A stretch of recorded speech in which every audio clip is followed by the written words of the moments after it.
예, 오늘 함께 읽은 사무엘하 6장 말씀 가지고 이번 주 우리에게 주시는 하나님의 음성을 좀 같이 나눠보도록 하겠습니다.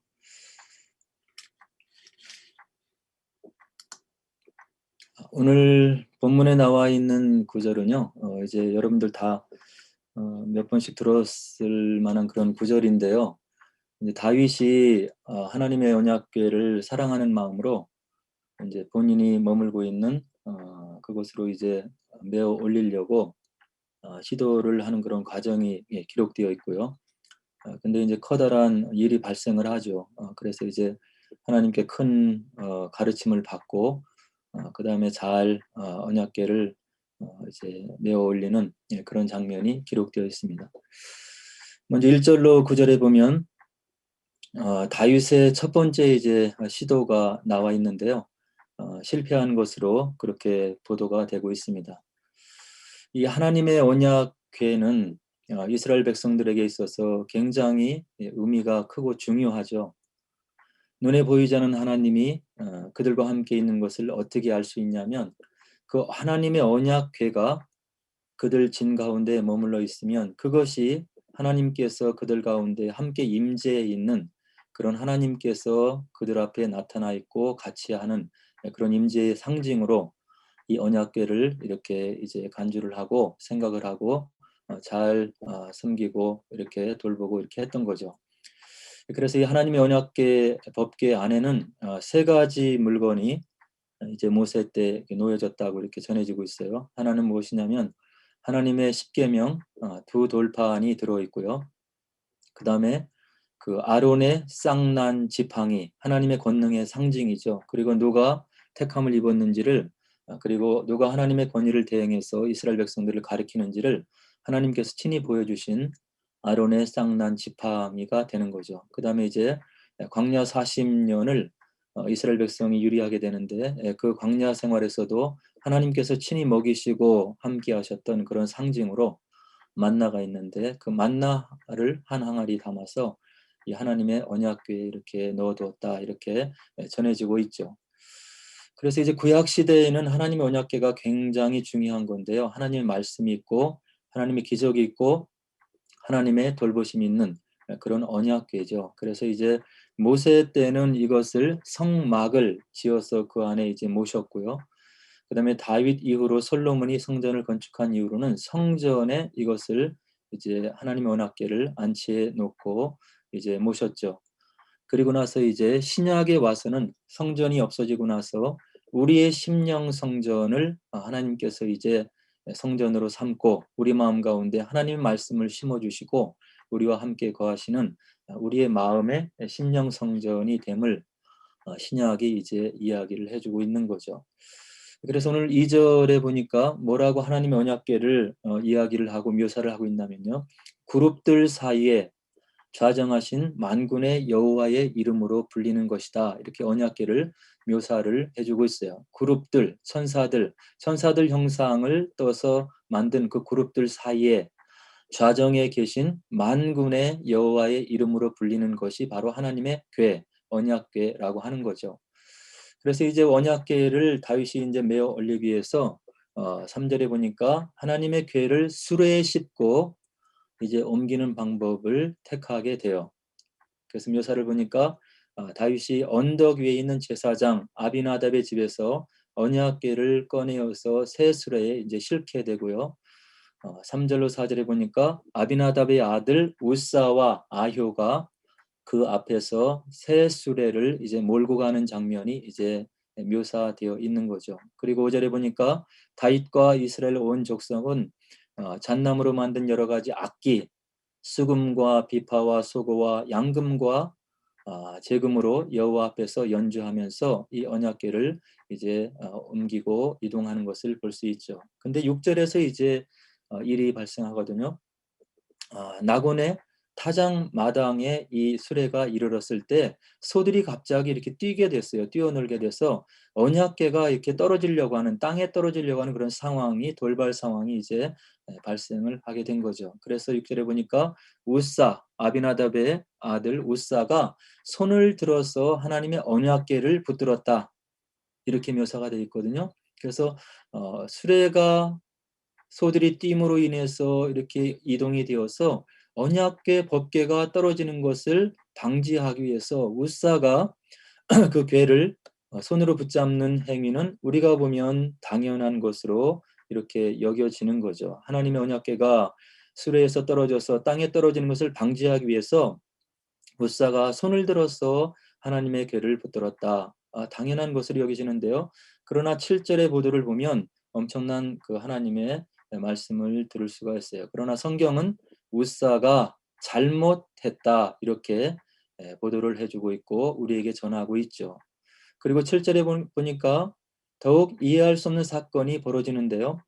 하나님의 언약궤가 떨어지는 것을 방지하기 위해서 손을 뻗은 그 웃사를 하나님께서 진노하셔서 그를 쳐서 궤 곁에서 죽었다고 7절이 지금 기록을 하고 있는 거예요. 그래서 이와 같은 불상사가 엄청난 일이 벌어짐으로 인해서 9절에 보니까 다윗이 여호와를 두려워하여 궤를 모셔 올리는 일을 중단했더라. 이렇게 우리의 성경이 우리들에게 전해주고 있는 거죠. 그러면 웃사가 하나님의 궤가 떨어지는 것을 방지하기 위해서 손을 뻗어서 그 궤를 잡은 웃사가 왜 하나님의 이와 같은 혹독한 엄혹한 징계를 받아야 되는지 그 이유가 무엇인지를 좀 잠깐 우리들이 생각을 해봐야 될 것 같아요. 이제 모든 이스라엘 백성으로부터 왕으로 추대된 다윗이 언약궤를 예루살렘으로 가져오려고 군사 3만 명을 모으고 심혈을 기울이고 정성을 기울여서 이제 언약궤를 가져오려고 시도를 하는 거예요. 언약궤를 실은 수레가 앞에 앞서가자 다윗과 백성들은 모든 악기를 사용하여 연주하면서 하나님 앞에서 기뻐하며 언약궤가 예루살렘으로 올라오는 것을 기뻐하고 찬양하고 지금 함께 가고 있는 거죠. 그런데 무엇이 잘못된 것인가요? 3만 명을 모아서 정성을 들여서 언약궤를 가져오려고 했고 또 많은 백성들은 악기를 동원해서 하나님 앞에 기뻐하며 연주했던 이런 장면들이 우리가 보기에는 타당한 것 같고 하나님을 향해서 언약궤를 향해서 정성을 다하고 있는 것 같은데 웃사가 죽는 사건이 발생을 하게 된 거죠. 그래서 우리가 본문을 좀 더 깊숙이 들여다보면 하나님의 말씀대로 따르지 않는 아비나답의 아들 웃사와 아효가 그 배경 이면에 있는 것을 우리가 하나님 말씀을 통해서 알 수가 있는 거예요. 하나님의 궤, 하나님의 말씀이 있는 그런 언약궤, 이 언약궤를 옮기는 하나님의 임재의 상징인 언약궤를 옮기는 방법에 대해서 말씀하신 율법의 규례가 성경에 분명하게 명시되어 있는데 이 제사장의 아들 웃사와 아효가 그 율법의 규례를 따르지 않았던 것을 우리가 성경을 조금 더 연구해 보면 이렇게 알 수가 있는 것입니다. 그래서 언약궤를 옮기는 바른 방법에 대해서 이미 율법을 통해서 하나님께서 가르쳐 주신 것을 우리가 오경을 통해서 확인을 해볼 수가 있는 거죠. 그래서 출애굽기 25장 또 37장에 보면 하나님의 말씀에 따라 만들어진 언약궤의 모습을 우리가 볼 수 있어요. 언약궤를 이스라엘 백성들이 자기대로 자기들 마음대로 만든 것이 아니라 하나님께서 친히 지시하시고 그 말씀에 따라서 만들어지는 것이 언약궤임을 출애굽기 25장과 37장에서 우리가 볼 수가 있죠. 부살렐이라고 하는 사람이 조각목으로 궤를 만들게 되어 있어요. 그 길이를 보면 2규빗 반, 너비가 1규빗 반이고 높이가 1규빗 반이에요. 1규빗은 우리의 손끝에서 팔꿈치까지니까 한 50cm 정도 된다고 보면 길이가 약 1m 조금 넘는 그런 길이고요.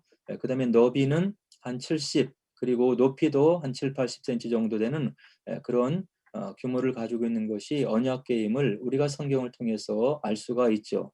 이렇게 조각목으로 언약궤를 만들 다음에 순금으로 안팎을 싸고 위쪽 가장자리로 돌아가며 금태를 하나님의 말씀에 따라 이제 입히게 되는 거죠. 그리고 나서 금고리 넷을 부어서 만들어서 네 발에 달았다고 이렇게 출애굽기가 묘사를 해주고 있어요. 그리고 그 네 발을 고리를 다른 이유는 무엇이냐면 조각목으로 채를 만들어서 금으로 싸고 그 채를 궤 양쪽 고리에 꿰어서 궤를 매도록 만들었음을 우리가 하나님 말씀 오경을 통해서 확인을 할 수가 있는 거죠. 그리고 이 하나님의 성물, 귀중한 물건들은 언약궤는 다른 사람들이 만질 수 있는 것이 아니라 고핫 자손들이 매도록 했음을 민수기서 7장 9절에서 우리가 확인을 할 수가 있고요. 그 다음 민수기 4장 15절에 보면 진영을 떠날 때에 아론과 그의 아들들이 성소와 성소의 모든 기구 없는 일을 마치거든 고핫 자손들이 와서 맬 것이니라. 그러나 성물은 만지지 말라. 그들이 죽으리라. 회막 물건 중에서 이것들은 고핫 자손이 맬 것이며, 이렇게 기록되어 있는 민수기 4장 15절 말씀을 우리가 확인을 할 수가 있는 거죠. 그래서 이 언약궤, 하나님의 언약의 말씀 십계명의 두 돌판과 아론의 쌍난 지팡이와 만나가 들어있는 하나님의 임재의 상징인 언약궤를 옮길 때는 이 제사장의 후손들이, 고핫 자손들이 이 궤를 어깨에 메어서 옮기도록 되어 있다고 하는 것을 우리가 율법을 통해서 확인을 할 수가 있는 거죠. 성물을 만질 시에는 바로 그 사람이 죽게 될 것이다. 이런 엄정한 하나님의 말씀이 민수기 4장에 기록되어 있는 것을 우리가 성경을 통해서 확인을 해볼 수가 있는 거예요. 이것이 이제 언약궤의 모습이죠. 두 그룹, 두 천사의 모습이 있고요. 언약궤를 옮겨 메어 나를 수 있도록 긴 채가 금태에 둘려서 쌓여 있는 그런 모습을 우리가 볼 수가 있는 거죠. 그리고 이것이 십계명의 두 돌판과 아론의 쌍난 지팡이와 그리고 만나를 후대 사람들이 이제 상상력을 발휘해서 이렇게 표현을 한 것이라고 생각이 되어지는데, 우리가 오경을 보면 이 세 가지 물건이 하나님의 임재의 상징인 언약궤에 들어 있었다고 이제 오경이 분명히 우리들에게 전해주고 있는 거죠. 근데 문제는 무엇이냐면 언약궤를 관리하는 사람들이 따로 있었음을 우리가 말씀을 통해서 확인을 할 수가 있었고요. 그 옮기는 방법은 수레에 싣고 가는 것이 아니라 어깨에 메고 가는 것이었다고 하는 것을 율법을 통해서 우리가 확인을 할 수가 있는 거죠. 근데 문제는 무엇이냐면 오늘 본문에 이 아비나답이라고 하는 사람이 제사장인 거예요. 그리고 웃사와 아효는 제사장의 아들들이었던 거예요. 제사장이 무엇입니까? 하나님의 율법을 잘 알고 있고 기억하고 있고 그 율법을 토대로 하나님의 백성을 계도하고 무엇이 하나님의 뜻인지, 무엇이 하나님께서 원하시는지, 어떠한 방법으로 하나님을 섬겨야 되는지를 그들이 마음속에, 머릿속에 담고 있으면서 백성들을 가리키고 인도하고 하나님 말씀을 그들 마음 가운데 이렇게 담고 있어야 될 그런 신분이었는데, 바로 이 사람들이 하나님의 계명을 어겼다고 하는데 오늘 큰 문제가 있는 거죠. 그래서 제사장이었던 아비나답이 하나님의 말씀을 얼마나 연구하지 않고 읽지 않고 가까이 하지 않았는지를 바로 오늘 본문에 나온 사건을 통해서 알 수 있는 것이고, 오늘 그 두 아들 우사와 아효가 또 이와 같이 무지한 일을 하게 된 것은 다른 것이 아니라 그 제사장 아버지 아비나답의 그 책임이 크고 크다고 하는 것을 우리가 알 수 있겠고, 그 제사장의 아들이었다고 하면 우사와 아효도 하나님의 율법을 가까이 하고 하나님의 뜻이 무엇인지 하나님의 방법이 무엇인지를 익히 알고 오늘 율법궤를, 이 언약궤를 예루살렘으로 메어 올리려고 하는 다윗과 백성들을 계도해서 바른 방법으로 하나님의 언약궤를 예루살렘으로 올라가도록, 이렇게 메고 올라가도록 그들이 계도를 했어야 되는데 이들이 이 사명을 감당하지 못했다고 하는 거죠. 하나님의 말씀을 맡고 있는 제사장, 그 가족의 하나님 앞에서 태만하고 여러 가지 불충한 모습들을 오늘 사건을 통해서 우리가 분명하게 확인을 해볼 수가 있는 거예요. 하나님의 백성, 이스라엘 백성들이 하나님의 규례에 대해서 이 제사장들이 하나님의 말씀을 멀리함으로 하나님의 뜻이 무엇인지를 알지 못하고 이와 같은 큰 잘못과 여러 가지 불상사를 초래하는 일을 이 제사장의 가문이 오늘 바로 했다고 하는 것을 우리가 본문과 오경을 통해서 오늘 확연하게 볼 수가 있는 거죠. 오늘날도 마찬가지인 거예요. 제가 말씀을 맡은 사역자로서, 교육자로서 하나님 말씀이 무엇인지 우리 교회를 향한 하나님의 뜻이 무엇인지를 잘 분별해서 하나님 앞에서 말씀을 연구하고 말씀을 준비하고 성도들에게 바로 전해야 되는 거죠. 성도들이 무엇을 해야 되는지, 하나님의 일을 할 때 어떤 마음으로 감당을 해야 되는지, 하나님의 일들을 처리할 때 우리가 어떤 마음가짐으로 해야 되는 것인지, 하나님께서 원하시는 뜻이 무엇인지, 우리 교회를 향한 하나님의 제일된 관심이 무엇인지를 기도 가운데 말씀을 연구하는 가운데 하나님 앞에서 신실히 정하는 목회의 사명이 오늘 본문 말씀을 통해서 다시 한번 확인을 할 수가 있다는 거죠. 목회자가 사사로이 어떤 사건을 가지고 누구의 마음을 교정하기 위해서 사사로이 말씀을 전한다면 목회자의 마음이 잘못된 것이고 바로 하나님의 사명을 잘못 감당하는 그런 마음 자세가 되는 거겠지요. 하나님 말씀을 연구할 때 먼저 나 자신에게 적용을 하고 하나님 앞에 불충하고 연약함이 많고 부족함이 많지만 하나님께서 맡겨준 사명이기 때문에 주님의 공로에 힘입어서 말씀을 증거하는 그런 목회자의 사명을 감당하기 위해서 노력하는 그런 모습이 저와 또 우리 평신도 리더들에게 있어야 되겠다 하는 그런 이야기죠.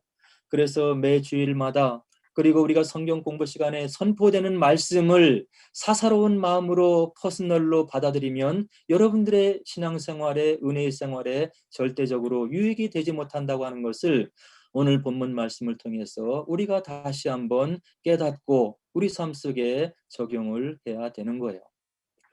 하나님의 일은 하나님의 방법대로 해야 되는 것입니다. 우리에게 맡겨진 일을 완수하는 것도 완성하는 것도 마무리하는 것도 중요하지만 하나님의 말씀대로 하나님의 방법대로 철저히 순종하며 따르며 우리의 마음을 체크하면서 이 하나님의 일을 이루어 드리기 위해서 노력하는 것이 더 중요한 것이지요. 하나님을 섬기려고 한다면 먼저 하나님의 뜻을 알고 그 뜻을 따라 순종하는 마음으로 감당해야 된다고 하는 것을 오늘 본문 말씀이 오늘 우리들에게 분명하게 이야기를 해주고 있는 거예요.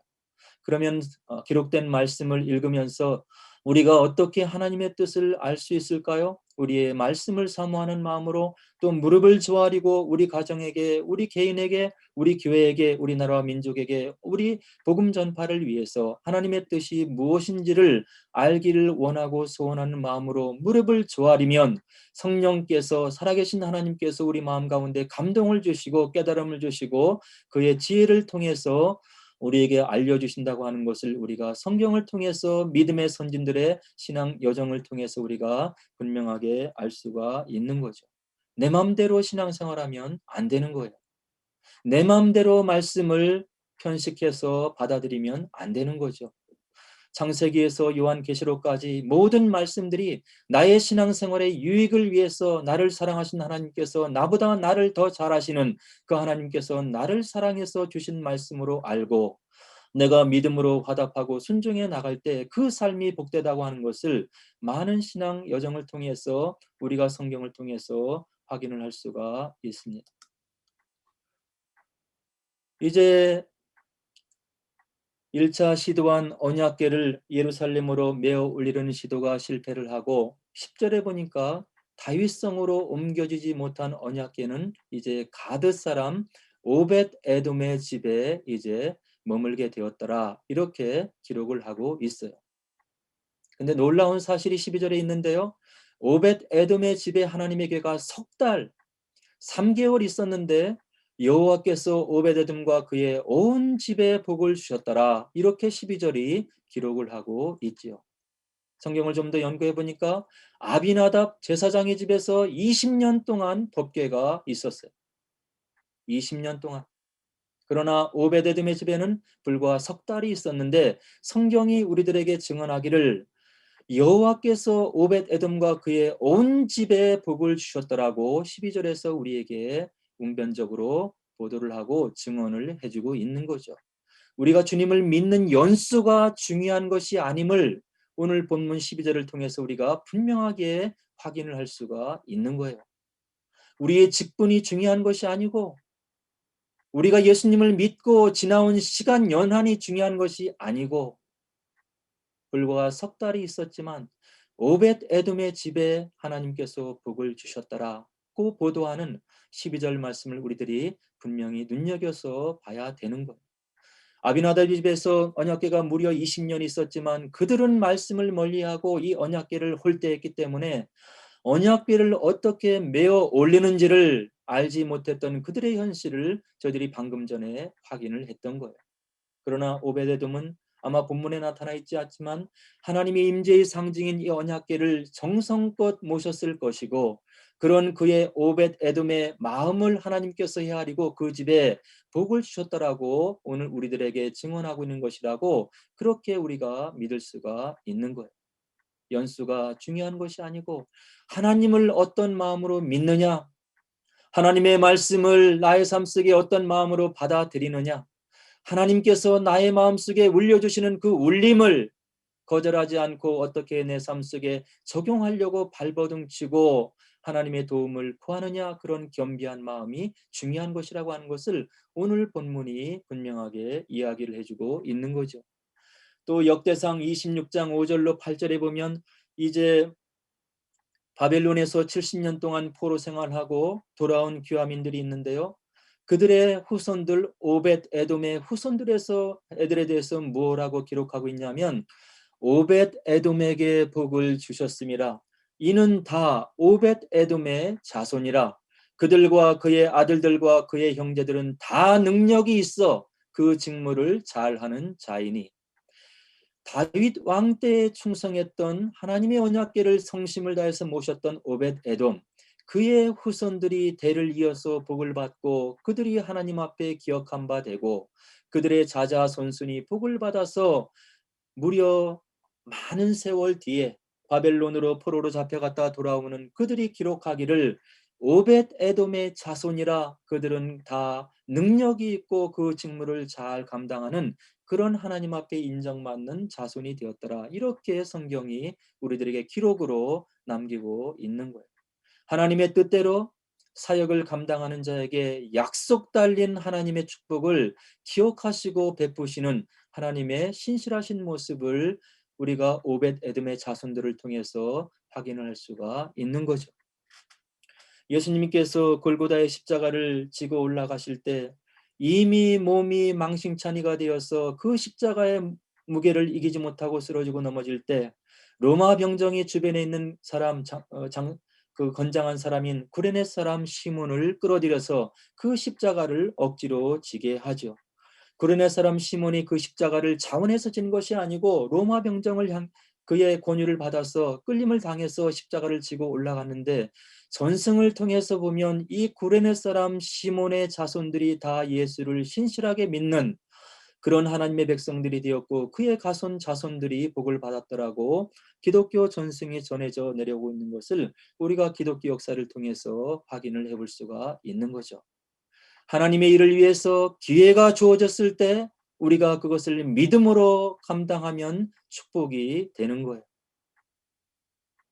하나님의 일을 감당할 사람이 없어서, 하나님이 물질이 없어서 그것을 여러분들에게 요구하는 것이 아니고, 그 기회를 통해서 여러분들에게 믿음을 심어주시기를 원하시는 것이고, 그것을 통해서 여러분 개인과 가정을 더욱더 축복해 주기를 원하시는 하나님의 깊은 뜻이 있기 때문에 그런 기회를 우리들에게 주시고 우리들에게 요청하신다고 하는 것을 우리가 믿음의 안목을 열고 우리가 받아들여야 되는 그런 지혜가 오늘 본문 말씀에 스며져 있는 거예요.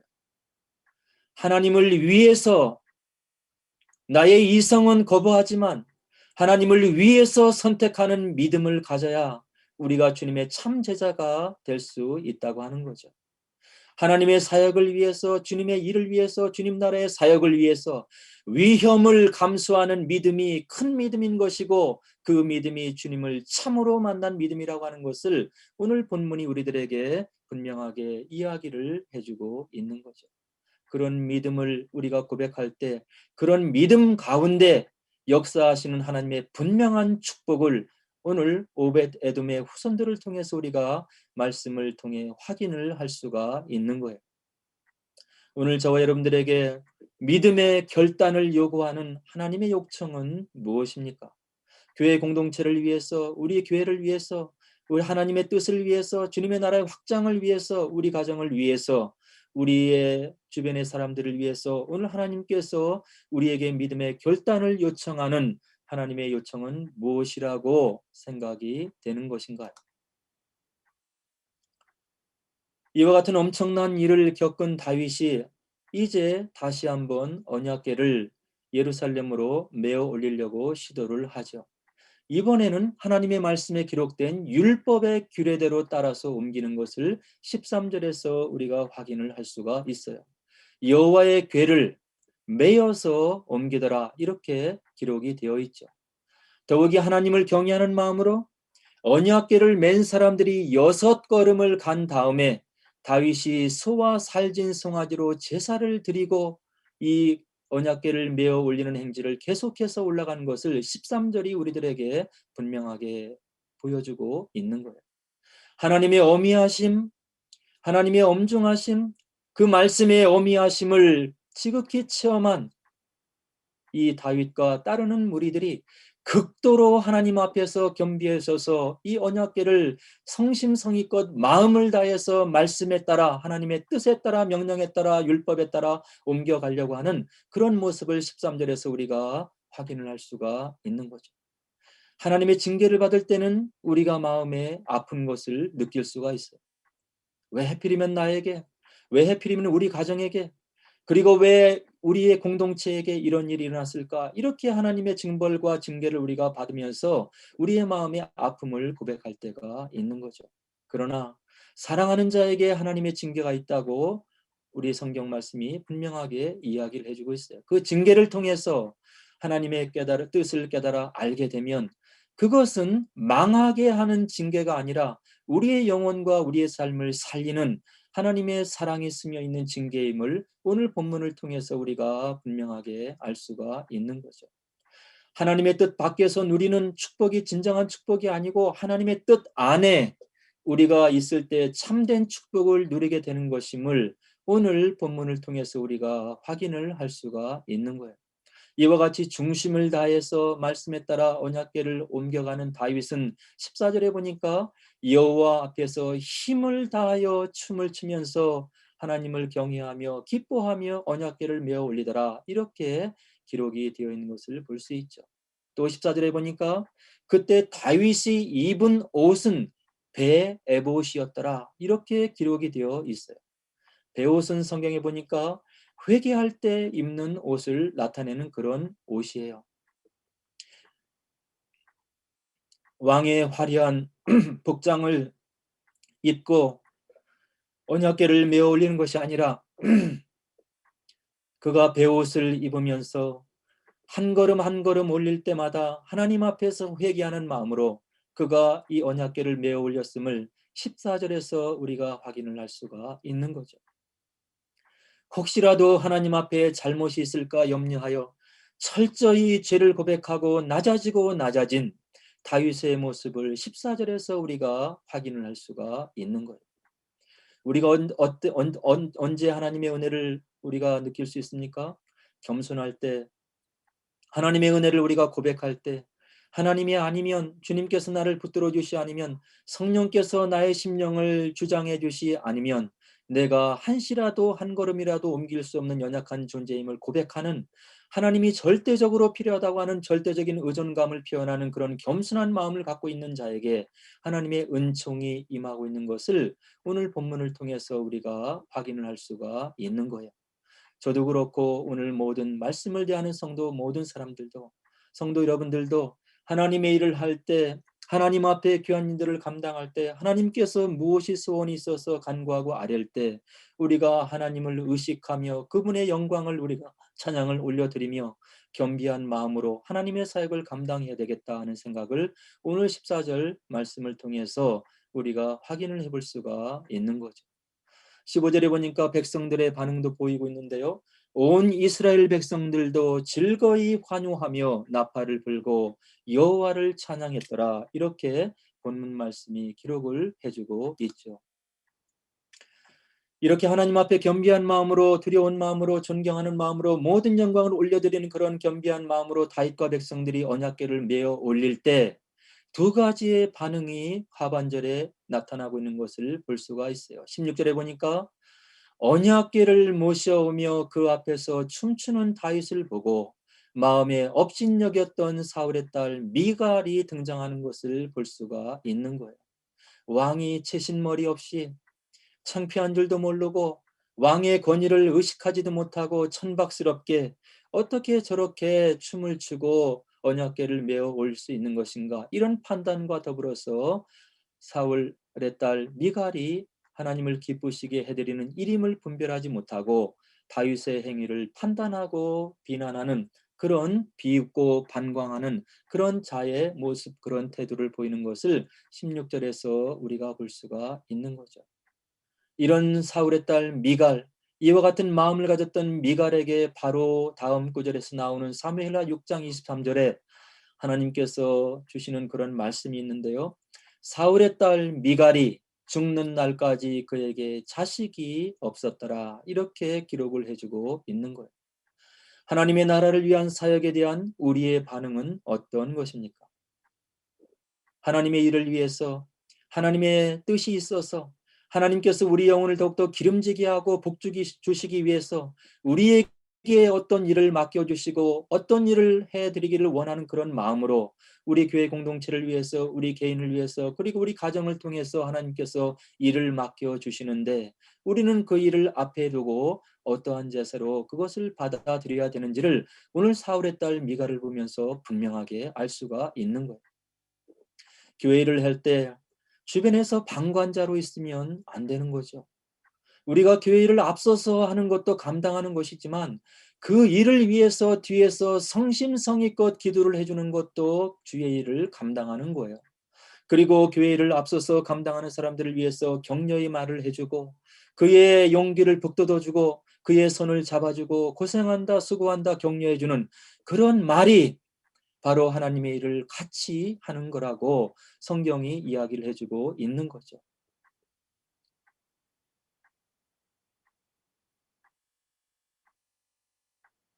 우리 교회에 맡겨진 여러 가지 사역이 있을 것인데 이 하나님의 사역을 우리가 눈으로 봤을 때 우리가 어떤 자세로 어떤 마음으로 이것을 기도하며 함께 감당해야 되는지를 오늘 16절 말씀이 우리들에게 분명하게 보여주고 있는 거죠. 그리고 이와 같은 사울의 딸 미갈의 반응과는 달리 17절에 보니까 언약궤를 메어 올린 다윗과 백성들은 번제와 화목제를 여호와 앞에 드리고 18절로 19절에 보니까 다윗이 만군의 여호와의 이름으로 백성에게 축복하고 떡과 고기와 건포도를 나누어 주었고 백성들은 감사하고 기쁜 마음으로 돌아갔더라, 이와 같이 기록을 해주고 있는 거예요. 하나님 나라의 일을 기쁨으로 참여하는 사람들에게 보장된 축복들을 바로 17절로 19절에서 기록해 놓고 있다, 이렇게 볼 수가 있는 거죠. 하나님의 일을 감당하면서, 함께 일을 감당하면서 우리 마음속에 감사한 마음이 있는 거예요. 그 일을 감당하면서 시간을 허비한다, 그 일을 감당하면서 마음에 내가 다른 마음에 뺏겨 있는 것이 아니라 하나님께서 나에게 맡겨진 사역을 감당하면서 마음에 기쁨이 있는 것이고 그 일들을 시간 내어서 나의 노력 들여서 땀 흘리며 감당하면서도 마음에 감사함이 일어날 수 있는 그런 하나님의 참된 기쁨이 오늘 백성들에게 있었던 것과 같이 하나님의 일을 그런 마음으로 감당하는 자들에게 그런 동일한 기쁨과 감사가 있을 것임을 오늘 본문 말씀이 우리들에게 이야기를 해주고 있는 거죠. 백성들에게 삶에 필요한 떡과 고기와 건포도를 함께 누리는 그런 축복을 하나님께서 주셨다고 오늘 본문이 우리들에게 분명하게 이야기를 해주고 있는 거죠. 성경 전체를 보면 하나님께서 그의 말씀의 권위를 세우기 위해서 때로는 엄히한 모습으로 등장하기도 하지만 성경 전체를 보면 우리에게 드러난 하나님은 좋으신 하나님이신 거예요. 우리가 죄 가운데 죽어져가는 그런 것을 불쌍히 여기소서 당신의 독생자 외아들을 십자가에 잡아 돌아가시게 하시고 우리를 살려주신 그 좋으신 하나님께서 우리에게 더욱더 좋은 것을 주시기 위해서 성령까지 주시고 우리에게 좋은 것으로 축복해 주기를 원하시는 그런 좋으신 언약의 하나님의 모습을 우리가 성경을 통해서 우리가 확인을 할 수가 있는 거죠. 하나님의 일을, 하나님의 사역을 우리에게 맡겨주시는 것은 우리의 시간을 뺏기 위함이 아니고 우리의 노력을 갈취하기 위함이 아니고 우리의 물질을 하나님께서 뺏어가기 위함이 아니고 그 사역을 감당함을 통해서 우리 가정을 더욱더 축복해 주시고 믿음으로 살아가는 것이 무엇인지를 체험적으로 하나님께서 우리에게 주시고자 원하시는, 우리에게 흔들림이 없는 믿음의 축복을 주기를 원하신 하나님의 귀하고 귀한 뜻이 있음을 오늘 본문 말씀을 통해서 우리가 분명하게 확인을 할 수가 있는 거죠. 바라기는 오늘 본문 말씀을 나누었던 것 같이 하나님께서 우리에게 원하시는 일들, 하나님의 방법대로 하는 우리들이 되기를 원하고, 하나님의 사역을 감당할 때 우리 마음에 기쁨이 넘치고 감사가 넘쳐서 우리의 삶이 하나님께서 기름 부어 주시고 축복해 주시는 그러한 삶이 되기를 주의 말씀을 빌어서 우리 마음속에 확신을 하고, 우리가 주의 사역에 함께 기도로 노력으로 우리가 물질로 여러 가지 할 수 있는 일로 동참을 해서 하나님 나라의 귀한 일들을 감당해 드리는 저와 여러분들 되기를 주의 이름으로 간절히 축원을 드립니다. 이제 오늘 본문 말씀을 다시 한번 생각하면서 내가 그동안에 하나님의 사역을 어떤 마음으로 감당했는지, 사람의 마음으로 사람의 생각으로 사람의 뜻으로 감당한 것은 없었는지, 하나님의 은혜의 법칙을 따라서 하나님의 방법대로 하나님 앞에서 감당하는 그런 귀한 사역자들이 되게 하옵소서. 그리고 나에게 주어지는 여러 가지 믿음의 결단들을 주님의 뜻에 비추어서 하나님의 도우심 가운데, 성령의 도우심 가운데 내려서 주님을 위한 충성된 그런 종들이 되게 하옵시고 참된 제자들이 되게 하옵소서. 이와 같이 우리 다 같이 한 목소리로 기도하도록 하겠습니다. 기도하겠습니다.